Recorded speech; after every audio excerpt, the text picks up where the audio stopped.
The Listener. Hello, welcome back to my English channel. I hope you all are doing great. My name is Alex. I have a very special job. My job is not easy, but it is very important to me. I work in a big hospital, but I am not a doctor, and I am not a nurse. My title is a companion. I am a friend. My friends here are the patients. They are sick. They have a very serious sickness called cancer. My job is to sit with them in their rooms.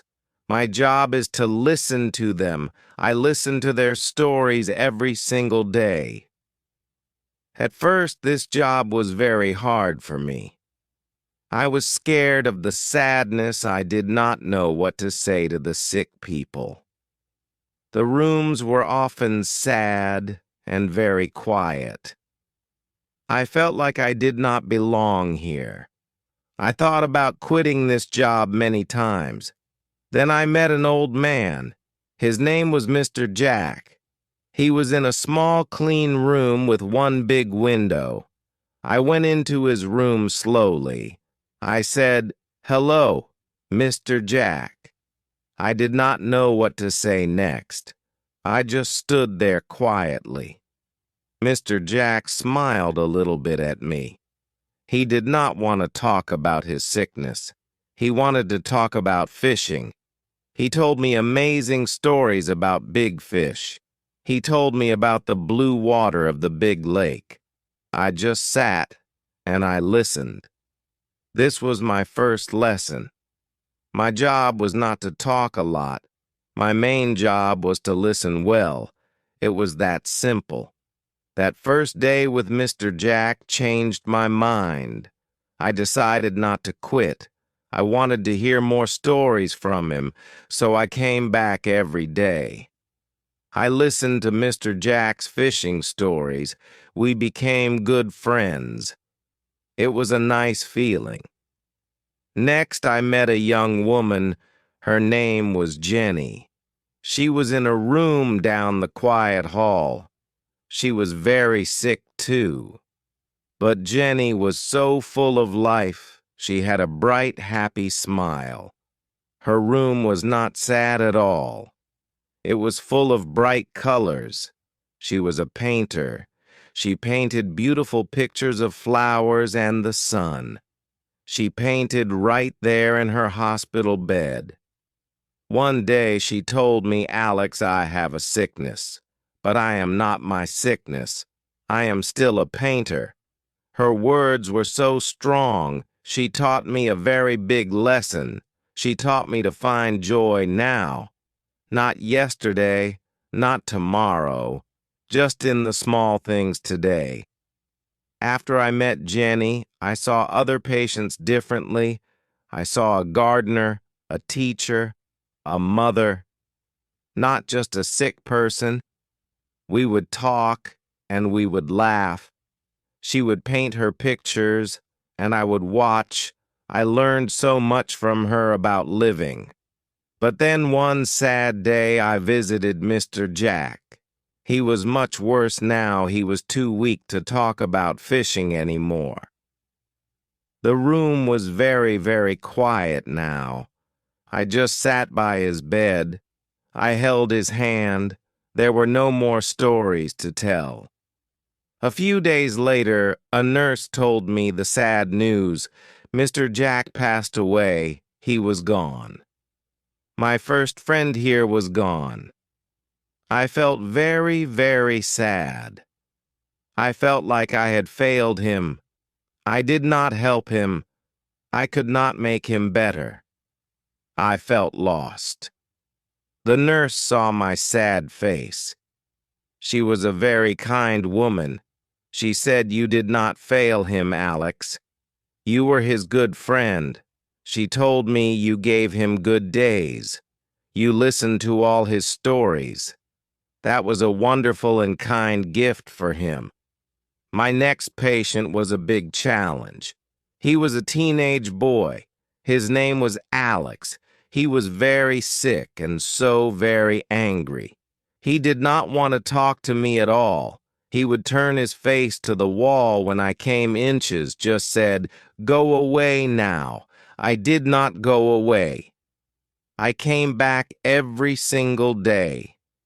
I would bring a book and I would sit in a chair in his room. I did not try to talk to him. I just sat there very quietly. I wanted to show him that I was not afraid of his anger for many days. He said nothing to me at all. The room was always silent, but I kept coming back. I was very patient. One day, he finally asked me a question. He asked, "What is that book about?" I was so surprised. We started to talk. We did not talk about the hospital or his sickness. We talked about comic books and fun video games. We found something in common. Our friendship grew slowly day by day. He started to trust me. He would tell me about his friends and his school. Then some very good news came. Alex's treatment started to work. Well, the doctors were very hopeful about his future. He started to smile again, a real smile. He even told me a funny joke. The angry boy was gone. My new friend was here. He started to talk about his future plans. He wanted to go to art school. He wanted to be a graphic artist. Hope is a very powerful thing. I saw it in his eyes every day. It was a bright light in a dark place. It was so beautiful. The hospital was my work. But I had my own life outside, and 1 month my own personal life was not very good. I had a problem with my own brother. We had a big fight about some money. We were both very angry with each other. I did not want to talk to him at all.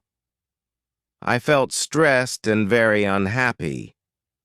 My own small problem felt very big to me. Then I wanted to stay angry at my brother. But then at work, I thought about Jenny and her beautiful, happy paintings. I thought about Alex and his big, hard fight.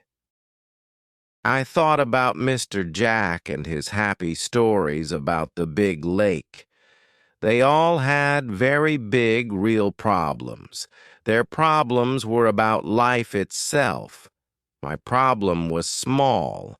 It was just about money. They faced their big problems with so much courage. They found joy and hope in very, very hard times. I felt ashamed of my anger. I learned from them all. I took their lessons into my own life. I needed to be brave and strong just like them, so I picked up my phone that evening. I said I was sorry. He said he was sorry too. We talked for a long, long time. We fixed our small problem. It was not so hard. My patience gave me the strength to do it. Our relationship became better after that call. My brother and I became closer. We learned to listen to each other more. I realized something truly important then. My job was not just a job. The hospital was my school. My teachers were the patients. They were teaching me how to live a much better life. They taught me about what is truly important. It is not money. It is love. After a few more months, a wonderful day finally came. Alex was well enough to go home.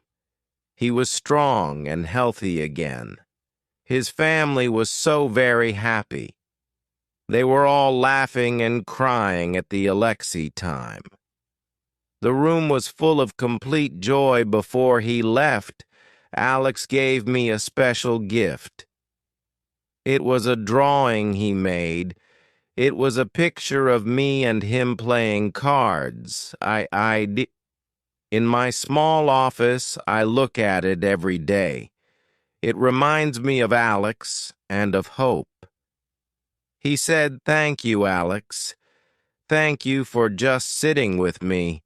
We shook hands. He was not a boy anymore. He was a strong young man. A few weeks later, a new volunteer started at the hospital. He was a young man. He looked scared, just like I did on my very first day. He did not know what to say or what to do. He stood in the quiet hallway. He looked very lost and a little bit helpless. I remembered my own fear. I remembered Mr. Jack and his fishing stories. I knew that I could help this new person, so I walked over to him and I smiled a warm smile. I said, "My name is Alex. It is hard at first. I can show you?" He looked so very relieved to hear my words. I told him the most important rule of this special job. I said, "Your job is not to talk so much. Your job is to listen with your heart." He nodded his head. I was now the teacher. I was passing on the lessons that my wonderful patients had taught me over the years. I am not scared of this place anymore. The white walls are not sad to me now. They are completely full of stories. They are stories of fear and stories of great hope. They are stories of pain, and they are stories of powerful love. My life is here. I hope this session was helpful. Please like and subscribe to our channel for more such interesting stories.